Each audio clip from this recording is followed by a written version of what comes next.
Hey everybody, welcome to Otherworld. I'm your host, Jack Wagner. Today's episode is about a topic that I'm very picky about. That topic is sleep and dreams. And I'm picky about this for a few reasons. The first reason, although dreams can be very, very weird, they can be super scary. If you've ever had somebody ask to tell you about the dream they had last night, you'll know how completely boring it is to hear about somebody else's dream. Awful. It's one of the most boring things in the world. And I think the reason why is that they're feeling based and it's not your dream. You weren't there. You didn't experience it. They just make for terrible stories. So that's the first reason.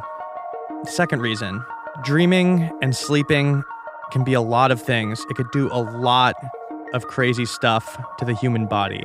It can make you feel like you just experienced something paranormal, but almost always that's not the case. Especially when you're not getting enough sleep. Really, really weird things can happen to the human body and the human brain. And I know that firsthand because I experienced some of the weirdest ones myself. I've always had problems with insomnia, and when I was in my early 20s, it was really bad. I ended up getting diagnosed with something called hypnopompic hallucinations.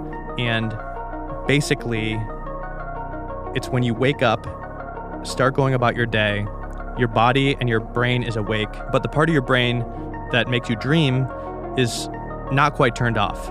So you end up having extremely vivid hallucinations. It's incredibly real. You're waking up, you're going about your day, and you're having very vivid hallucinations. In my case, I would see my house on fire. I would see smoke coming up from the doors.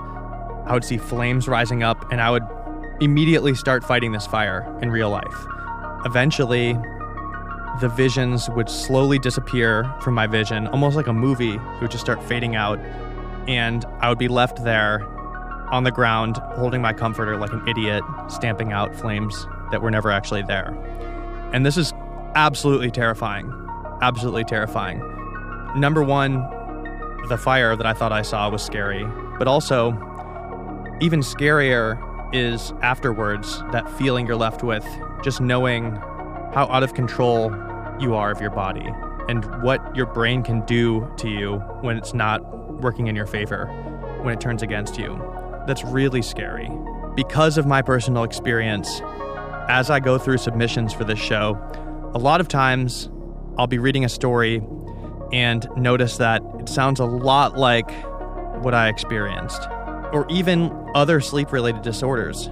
There's a lot of stuff that can happen to a person around the time that they're sleeping that is probably not paranormal. Either that, or people are easily able to write it off as not being paranormal. So I'm pretty picky about this stuff, but when I got the email that started this episode, I realized I was dealing with something that was very different than anything I'd ever heard before. This story comes from a guy named Lucas, who initially reached out to tell me that him and his brother had experienced shared dreams. And they all started when Lucas had to sleep in his brother's bed for the very first time. Not only that, he had some other experiences that he said he wasn't even sure if they were related. But as I interviewed him about this, I started to think they are most likely very related, and I think you'll probably agree. So this is an unusual story. As usual, it's going to be best explained by Lucas himself, and will eventually be joined by his brother Austin. There were a lot of layers to this one. It ended up being a lot more complicated than I thought, and for that reason, this is going to be a two-part episode. You're listening to Otherworld. This episode is called The Man in the Hat, Part 1. Hello?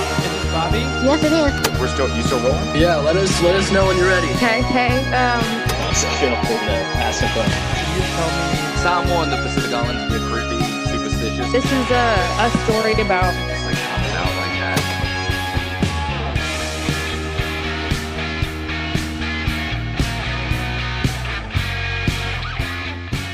All right, so hi, I'm Lucas, and back in 2016 to 2018, I had a bit of a unusual experience, and it involved some dreams that I had at my family home, and this was in a suburb of Vancouver in British Columbia.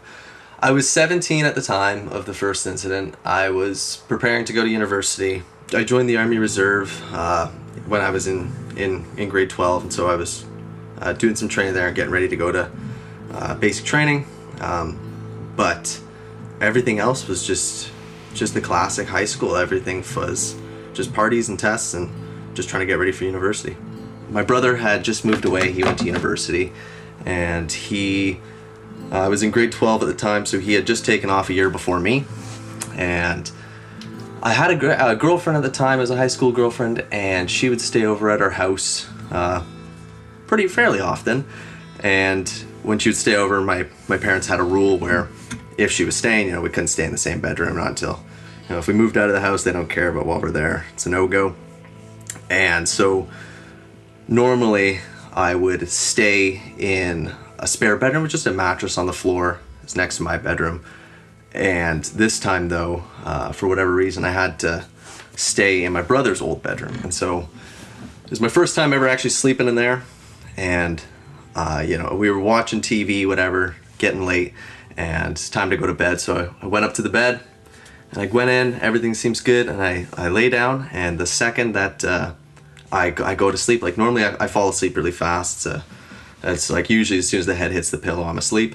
But it felt even shorter than that. It was like I blinked, and as soon as it was just like a long blink, and I opened my eyes, and I was laying in bed.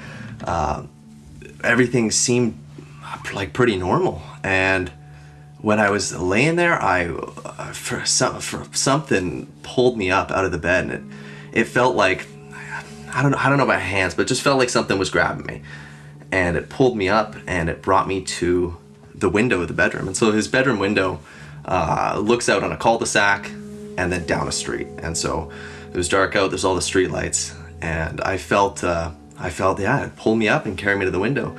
And it was starting to get just a bad feeling. And normally, like when I was younger, I was able to occasionally lucid dream. I had a technique where I would either try to jump or try to do a little long jump. And if something felt weird about the jump, if I was able to get in the air, and if I felt like I had a little too much air time, or if I just kept flying up, then I could decide that it was a lucid dream. But I couldn't this time, and I couldn't because I was being held at this window, and my feet were just barely hanging off the ground.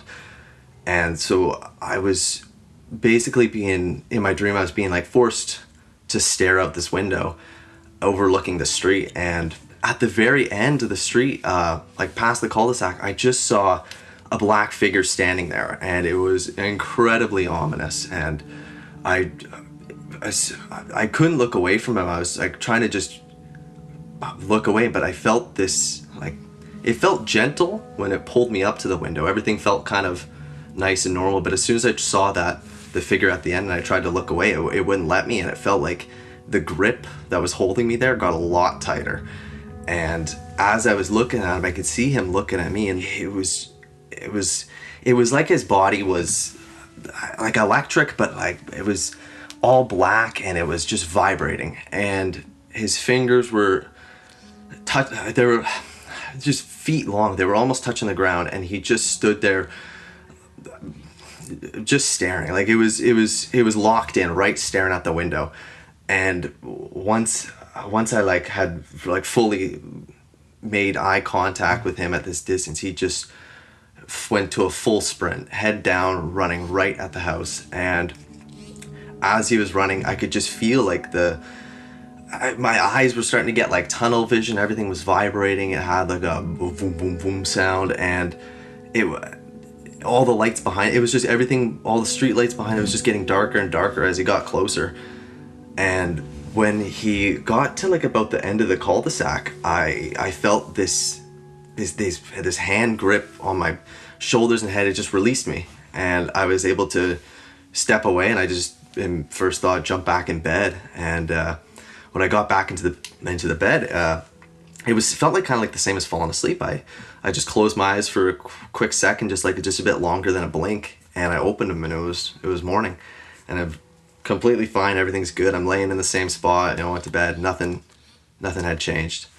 I've had, my fair share of bad dreams in the past. Like, definitely not always a happy sleeper, but it was, everything about it just felt odd. The way I entered the dream, the fact that it wasn't just random nonsense like dreams normally are for me. It just felt like just in between a dream. Like, it felt like in between a dream and real life, where I know for a fact it wasn't real life, but it didn't feel like a normal dream, and everything was just too similar. It felt too much like the real thing, and I definitely have never had a dream like that before. I've had bad dreams, and nothing with the same kind of fear and the same energy and the same feeling of dread.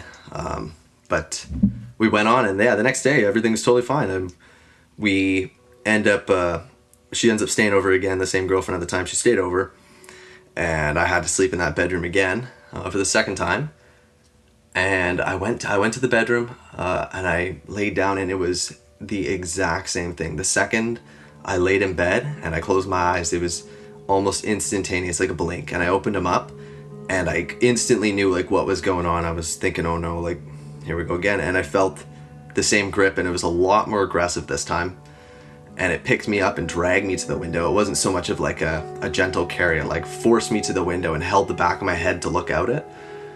And the same exact figure was standing right at the end of the cul-de-sac. So the same place he had ended off the last time, where I had been let free and jumped back into bed, he was standing there staring at me, and everything around him was dark. It was just blackness all around him. And instantly, same thing, my eyes are going tunnel vision. I got the ringing in my ears. I'm just kind of, my heart's racing. I don't know what to do. And I see him get into another full sprint straight at the house. And he breaks down the door and runs into the door, and he starts going for the stairs. But then the same thing happened, where I felt the grip release. I got the hearing. I remember the hearing still being like messed up, but like at least my eyes I could see again, and I was able to run and shut the bedroom door and jump back into bed. And then same thing. As soon as I laid down and blinked, it was just a long blink, and I opened it up, and it was morning. The entirety of the dream was only about 2 minutes, but that was the entire night. And I know dreams aren't always accurate, but it was way too quick of an eye shut to then instantly being dropped into this very exact bedroom, and everything just worse, and then having the morning come. It was just a quick 2-minute dream cycle, but it was a full 8-9 hour whatever sleep, and I've never experienced something like that, where it had that just the speed of it. It was I don't know. I wish I had more of an explanation. I don't know. I thought there was a 0% chance I was going to sleep in that room another night. I don't have any ideas of really what it is. I don't know much about this, but I just thought that like it would be bad news to sleep in there again. And that was, I thought that was the end of all that. But then we had to fast forward a few months, and we were going on a road trip. It was me, my brother, my girlfriend at the time, and his current girlfriend. And we were driving. It was a long road trip, but we were trying to pass some time with some scary stories, some dreams and stuff, and nightmares. And I had brought up just having some bad dreams at his bed, and he had and then after I had mentioned like, oh, I had some of my most recent worst dreams laying in your bed, and he had told me that right before he went to university, he had a dream in that bed where he was laying there and he went to bed, fell asleep, and it felt like just a blink of an eye, and he woke up in his own bedroom, and something lifted him up and carried him to the window. And he was standing and staring out the window, and he realized after a little bit that he couldn't look away, and that there was something holding him in place, and he couldn't move, and he got a really bad feeling about whatever he was supposed to be looking at, looking down the street. But after just a few, a minute, however many seconds that was, it released him, and he was able to just walk back into bed. And same thing for him. He closes his eyes, he wakes up, and it's it's morning. And he told me that while we were driving, and instantly I felt like my eyes were like welling up a bit. I was like, holy shit. Like I just couldn't believe it. Like, he had basically experienced the exact same thing as me, just in the first sequence. We didn't know that this had happened, and as soon as I told him my dreams had what had happened to me, he instantly too was like freaking out and eyes welling up a little bit too. I think that I just think that there was something bad there. Something bad was there that night, and something felt like it was coming. I'm glad that I didn't sleep there overnight. I don't know. I don't even know if I believe in all this stuff. I don't know what would have happened. So, yeah.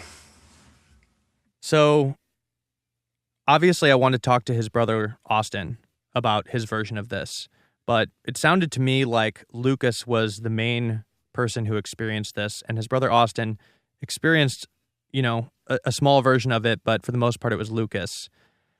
After speaking to Austin, I realized that wasn't the case. I think that Austin's experiences were a little more serious than Lucas thought.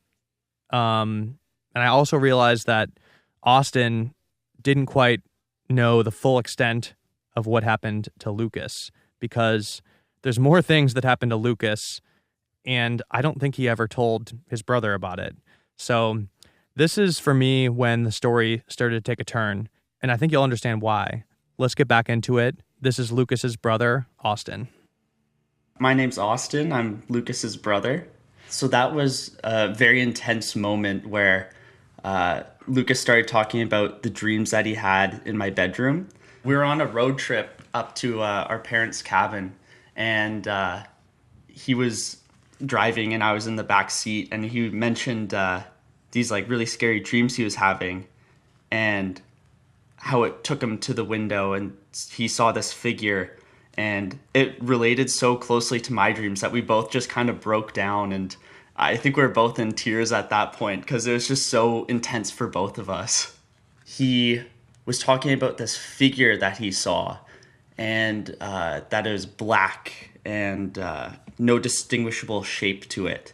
And I had these dreams throughout my life where this figure would basically come closer and closer to me. And it started off just like as a feeling. It would just be a sense that I got in these dreams in various parts of my house. So at the start, it was just a very bad feeling, and it would be in parts of my home, but then it slowly got more intense, and slowly the dreams got closer to my room. So by the end, it was right at my door, where it was getting really intense, and I knew by the next dream I had that I would eventually be in contact with this entity, this thing. And what do you mean when you say it gets closer, is at your door? Are you like sensing the presence of something? Yeah, so I'd have these intense dreams where like I could scream, but no one would hear. There'd be no sound. And it would just feel like a gunshot went off beside your head, and you just get that ringing in your ears. So I get this ringing in my ears, and this sense that I couldn't say anything, couldn't scream, nobody could hear, nobody could help me. And each time I had this dream, it would be a part in my house that would get like closer to my room. So you were falling asleep around your house. This would be in the dream, yeah. So you would have a dream that you were in a different place in your house. Yeah, that's how it was. And would you be sleeping in your room at that time? Yeah, Okay. I'd be in the room, and the dreams would be in different parts of the house. Got it. So I kind of have like the timelines here too, if that helps. Yeah. So this sort of started when I was around 9 years old. So it started off in the living room in the downstairs area of our house. It's a 2-level home. And so that was around 9 years old. I had the first one where I had the big sense of dread, and felt like a gunshot went off in my ears. So I just had this very intense ringing. I have nut allergies, And I had a really bad reaction one time, and the sense of doom that I got when I was having the reaction was like the same feeling I had in these dreams. It's like a symptom of anaphylaxis, to have a sense of doom, they call it. And it was the exact same feeling. How do you describe the feeling? You just think everything around you is just going to hell. Like, the apocalypse is coming, like, basically that you're gonna die. It's a terrifying feeling, and sometimes the only time I get that feeling now is just like when I think I might have an allergic reaction. It's like, I think that sort of sense comes, but around 12 or so, it moved to the staircase. So there's like a little flat part of the staircase, and I was sitting there and had this exact same feeling. And then the one after that happened around 14 years old, and that was in the upstairs area outside of my room. And this time it was even more intense. Like, I could feel something getting closer to me. So that was just outside of my room, and I knew the next time something would be coming. Did something come? Yeah, so on the last dream I had, I was around 15 or 16 years old. Like, old enough that I shouldn't be having, like, weird nightmares and it affecting me this much. And I like to think I'm a pretty, like, level-headed guy. I don't really believe in, many things too weird like that.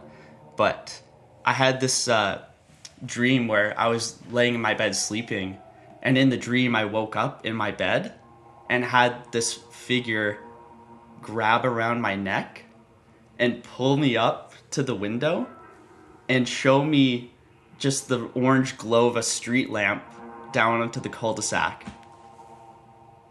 Holy and so I just let it take me, and there's no stopping at this point. In the past dreams I tried to fight it off, but in this one I knew that there was nothing I could do to stop it from coming to me. So I just let it take me and see what it would do. And it took me right to the street lamp. What happened after the street lamp? So that's where my dreams ended, was looking outside of the window onto the cul-de-sac. And that's where Lucas ended up having these dreams when he was in my room, where this figure would show him to the window and he'd see this dark black figure that I had in my dreams, where it started rushing towards him. Can you describe what the figure looked like to you? It had no discernible shape. It was just black and almost kind of like jagged, like lightning bolts almost, but it didn't have, like, it wasn't sharp or anything like that to me. It didn't feel sharp, but it definitely had like just like a vibrating shadow almost. Huh. And when did you have your last dream? So I had that last dream around 16 years old. So I was like getting near the end of high school. But just recently, after I heard that I would be doing this, I had sleep paralysis for the first time, which was super scary. It almost felt like a warning that, maybe I shouldn't be talking about this or something like that. Yeah, I mean, that could be caused by stress. I think usually that's caused by stress, but I don't think like these dreams were sleep paralysis, Those really, ones felt very different than this one, but it still, it gave me a shock there. It's similar, but did you ever tell anybody about this? No, I didn't tell anybody. I mean, there's no real reason to tell anybody. Like, I dealt with it for most of my life, and it wasn't anything that was like too out of the ordinary. And it was just kind of freaky. So it was like, if I got too much into it, I felt like, it might be weird to people to have that happen and like talk about it. So I never really talked about it until my brother mentioned that he was having some really strange dreams when he was sleeping in my room. When he started telling me about it, he said it was kind of like a undescribable kind of just black figure, but it had limbs. It had like arms and legs to it. It was the shape of a human, but was all black and almost like vibrating. And so I can't think of many, times where you'd see that normally. So it's pretty specific, I felt like, and it was pretty intense. What do you make of all this now? Like, how did you move on? I don't know if I really moved on. I guess since it hasn't happened, I haven't given it much thought since then. It definitely was a weird experience, but there's not much else that's happened since. So I felt like we've been pretty safe since then. But I'm definitely thinking at some point in my life there might be another one that happens.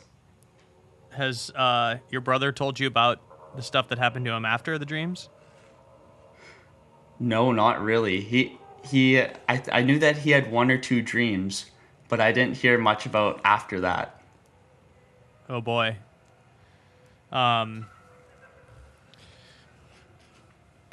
did he tell you? I'm curious now.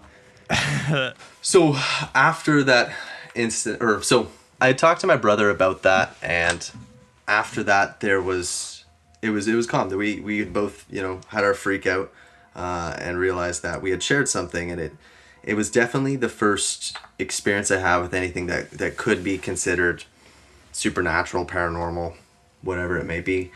But we had no more contact or experience with anything weird after that. Everything was just normal. And then we fast forward a couple years, and I was at work. I had gone to travel to Quebec, and I was doing a exercise or domestic operation. It was with the Canadian Armed Forces, with one of the French regiments over there.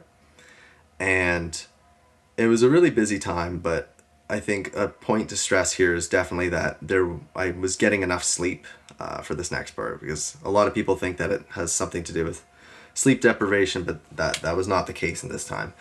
I had been staying out in this camp in basically like this secluded area with a bunch of other people, and we were doing training and doing some security stuff for just these like little events going on. And I had the opportunity to go and shower after sleeping in a tent for a few weeks at the time.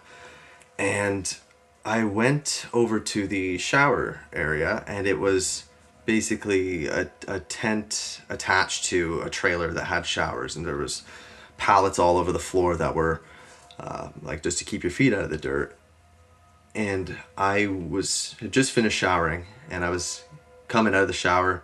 The whole tent was empty. There was still some guys in the shower and some guys outside of the tent, but in that actual tent I was alone. And I was bent over, just lacing up my boots and getting ready to go back outside.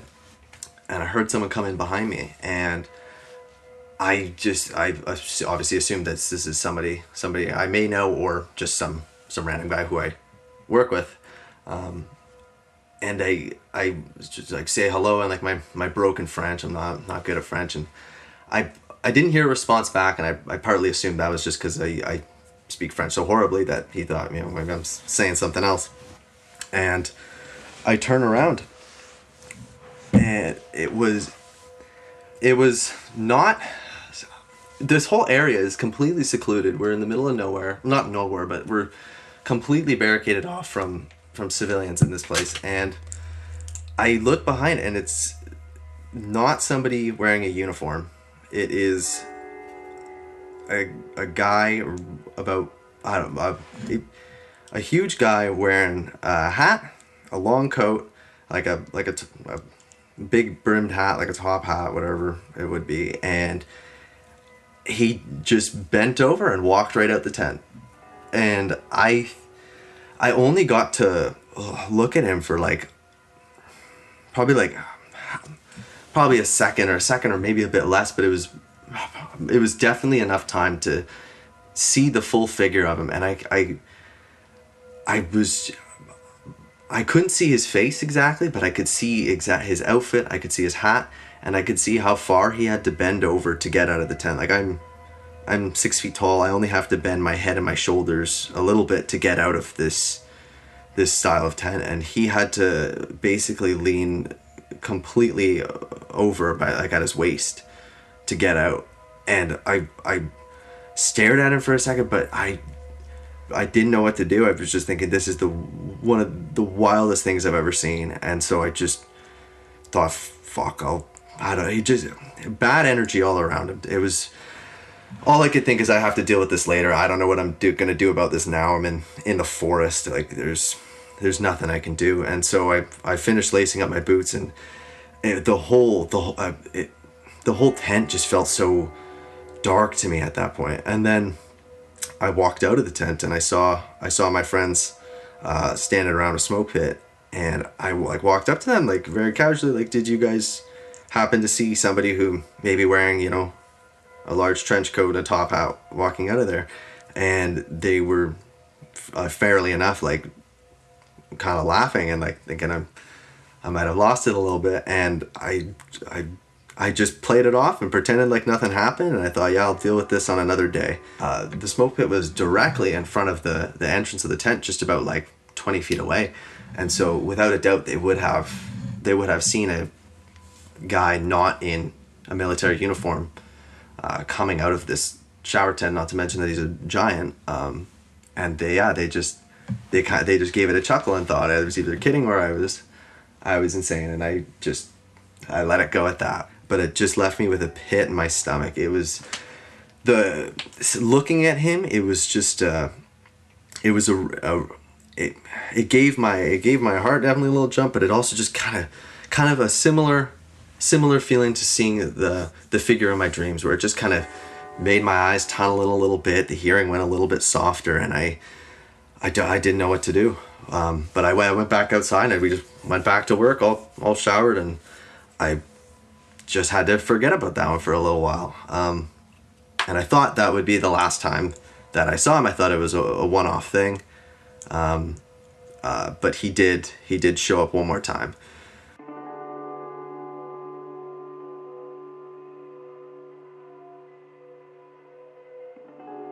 So I thought that was it for that one. I was, at the time, I thought it was kind of cool that I had something that I can't explain and that other people around there couldn't explain. It was an experience where I thought it was interesting that there was no other factors to explain why that there was somebody there. This was a very secure area for our training, and I have no reason why someone would be there. So I thought that it was kind of interesting to have an experience like that, and I thought I will never have that ever again.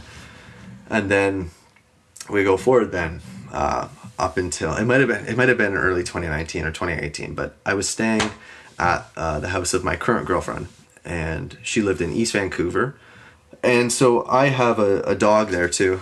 Still have him. He's downstairs, but he was quite reactive at the time. He's a bit better now, but I would have to walk him at night, or really early in the morning, or both. But he would just get really riled up by things moving. So it'd be cats, dogs, squirrels, and shiny cars driving too fast. And to keep him calm, I'd take him out later in the evening and just try to keep him distracted the whole time.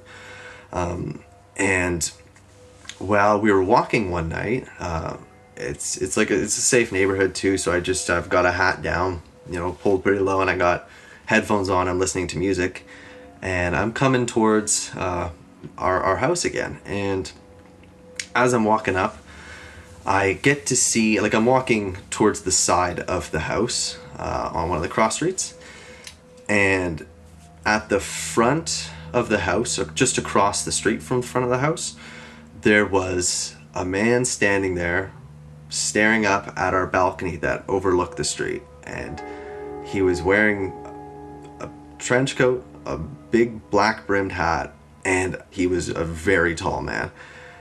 As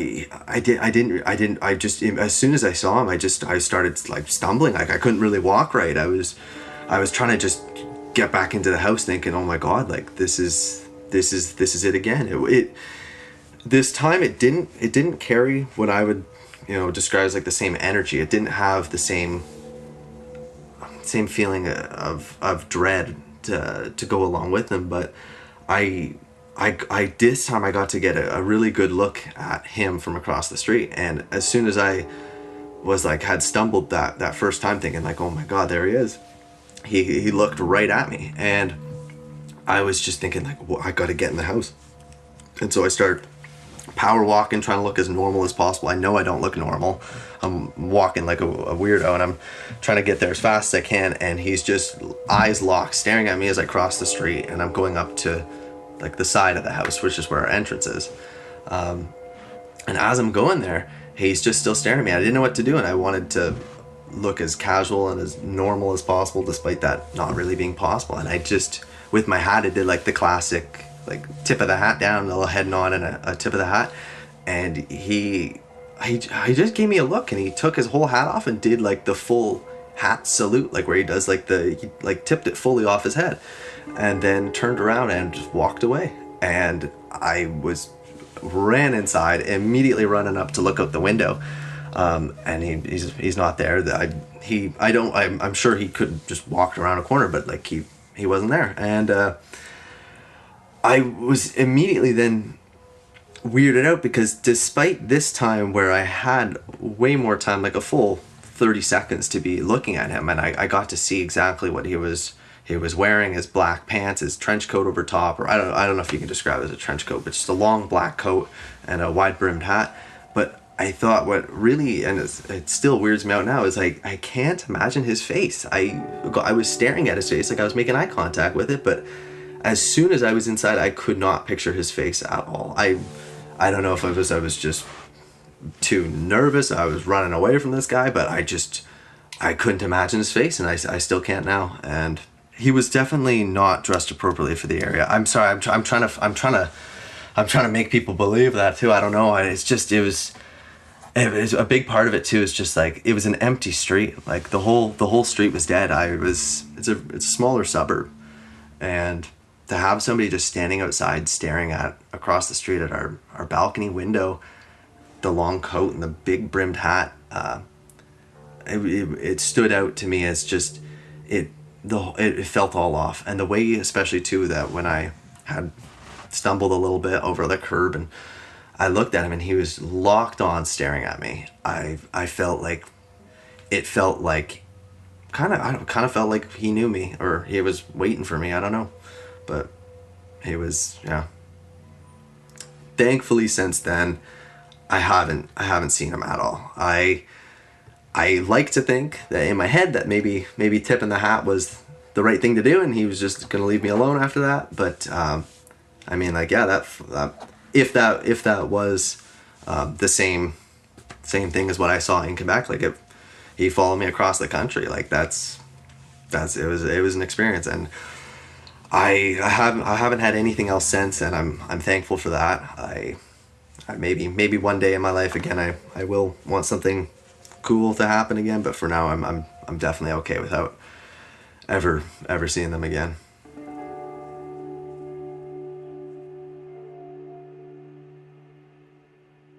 All right, so at this point, I already loved the story, and I thought it was over, but then something came up that made me realize maybe that wasn't the case.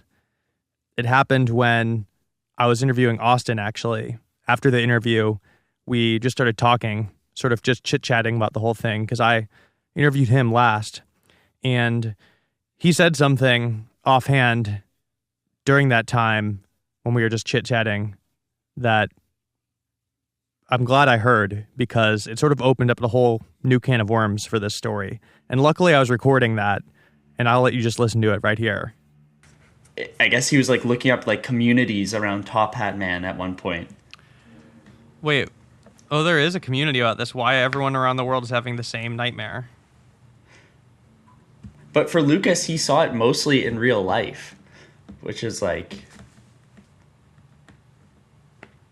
Dude, this is crazy. That might be another rabbit hole right there. Dude. Wait. Oh man, this really like changes the story. The Hatman Project. Oh, there's like a group there trying to... Yeah. This is weird. Why is everybody seeing this? That's freaky. I don't know. I'm going to have to look it up now. I didn't put much thought to it before, just based off the name, but, you know, maybe that's something I got to look into. Wow. I'm baffled. All right, well, this just changed the course of story. This is crazy that all these people see this person. Yeah, I'm gonna have to look into that too. Tell- just out of Why don't curiosity. you write down my number and tell Lucas to text me if you don't mind. Sounds good. If he's awake. Yeah, he's definitely awake. We're on Pacific time too. I think he might just be out with a buddy right now picking up a truck or something, but I'd be curious I'll to try. hear what actually another description of the guy he saw. okay. Yeah. If it I'll looked see. like the Hatman or was it like something else, Sure. Do you want me to just text him now? Yeah, sure. Okay, awesome. All right, so this obviously changed things for me, and what I was looking at in the clip, you could hear me getting kind of excited, is this website that I found. It's called thehatmanproject.com. And I've heard mentions of this before, and I've read a little bit about it, but for some reason I didn't quite make the connection when I was hearing this story. And to be quite honest with you, I'm still not sure if this has anything to do with what these guys saw. But this website is definitely really interesting. It's run by a guy named Tim Brown, and he claims to have seen this thing. The whole website is submissions from all over the world of people who have all seen pretty much the same thing. They all see this shadowy figure in a hat. It's not exactly the same, but it's similar enough. And Lucas never mentioned to me that he thought maybe this is what he saw. That was the first time I heard about it. So I decided that I need to talk to this guy or some kind of expert on this subject to try to at least learn a little more about what exactly is going on here. Because this story is strange enough, but the fact that thousands of people all over the world are possibly seeing the same thing, it's definitely worth looking into. So that's what's going to be on part 2 of this episode. Hopefully, I will be talking to this guy, Tim, or one of the people who claim to be an expert on this subject, and perhaps we'll find out more. That being said, that brings us to the end of this episode. This has been part 1 of The Man in the Hat. Part 2 will be coming out very soon, later this week. Thank you so much for listening. My name's Jack Wagner, and this has been Otherworld. Otherworld is executive produced and hosted by myself, Jack Wagner. The theme song is by Cobra Man. Our music and soundtrack is by Chrome Sparks, Trayer Tryon, and North Americans. Production help and editing by Theo Schaefer. Our artwork is by Cul-de-sac Studios. Once again, this is an independent show, so please show us your support by subscribing, leaving a 5-star review, and telling your friends. Also, if you or somebody you know has experienced something paranormal, supernatural, or unexplained, you could send us the story at stories@otherworldpod.com.